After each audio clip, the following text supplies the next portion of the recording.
দ্বিতীয় মেয়াদে ক্ষমতায় ফেরার পর এবার সবচেয়ে কঠিন সময় পার করছেন মার্কিন প্রেসিডেন্ট ডোনাল্ড ট্রাম্প।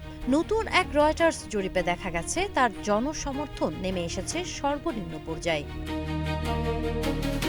4 দিনব্যাপী এ জরিপে উঠে এসেছে উদ্বেগজনক চিত্র। মাত্র 36% আমেরিকান ট্রাম্পের বর্তমান কর্মকাণ্ডে সন্তুষ্ট, যা এক সপ্তাহ আগেও ছিল 40%।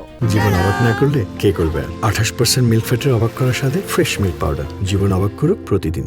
বিশেষ করে জ্বালানি পণ্যের লাগামহীন মূল্য বৃদ্ধি এবং ইরান ইস্যুতে অনিশ্চয়তা জনমনে অসন্তোষ বাড়িয়েছে। জীবনযাত্রার ব্যয় নিয়ন্ত্রণে ট্রাম্পের ভূমিকার প্রতি আস্থা রেখেছেন মাত্র 25% মানুষ। অথচ 2024 সালের নির্বাচনে এই প্রতিশ্রুতি ছিল তার প্রধান শক্তি। অর্থনীতি পরিচালনায়ও পরিস্থিতি একই।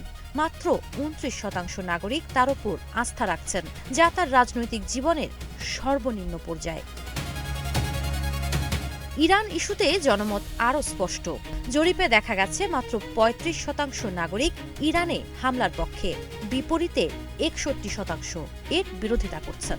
বিশ্লেষকদের মতে অহেতুক যুদ্ধ এড়িয়ে চলার প্রতিশ্রুতি দিয়ে ক্ষমতায় আসা ট্রাম্প এখন সেই ইস্যুতেই চাপে পড়েছেন।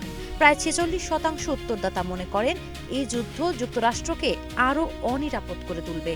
এর মাঝেই আলোচনার ইঙ্গিত দিলেও তেহরান তা অস্বীকার করেছে। উল্টো মধ্যপ্রাচ্যে অতিরিক্ত সেনা পাঠানোর প্রস্তুতির খবরে পরিস্থিতি আরও জটিল হয়ে উঠেছে। সাবা খান, নাগরিক প্রতিদিন।